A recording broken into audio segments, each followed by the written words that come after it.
নমস্কার বন্ধুরা, এই সপ্তাহ লেটেস্ট কর্মক্ষেত্রের যে ইস্যুটা তোমাদের সঙ্গে আমি শেয়ার করছি, দেখো সেটা কোন কোন খবরকে তারা বড় করে হেডিং করেছে। কেন্দ্রীয় সরকারের 3003 চাকরি, এই ধরনের একটা রিক্রুটমেন্টের খবর দিয়েছে। ডিটেলস একাধিক মাল্টিপারপাস রিক্রুটমেন্ট আছে, দেখে শুনে অ্যাপ্লাই করবে। ভারত পেট্রোলিয়ামে 248 রিক্রুটমেন্ট, এই ধরনের একটা খবরকেও তারা বড় করেছে। আইসিআইসিআই ব্যাংকে বলছে হাজারের ওপর একটা অ্যাপ্রেন্টিস, একটা ফ্রেশ গ্র্যাজুয়েটের বড় রিক্রুটমেন্ট আসতে চলেছে, দেখে শুনে অ্যাপ্লাই করবে।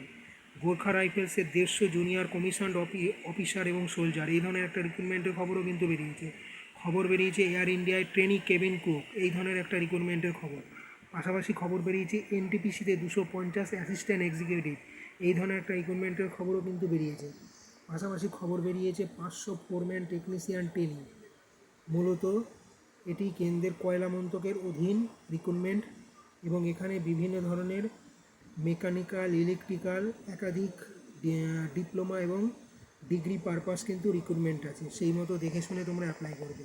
এবং কারেন্সি নোট পেসের 494, এই ধরনের একটা ছোট রিক্রুটমেন্টের খবরও কিন্তু প্রকাশ করেছে কর্মক্ষেত্র কর্তৃপক্ষ।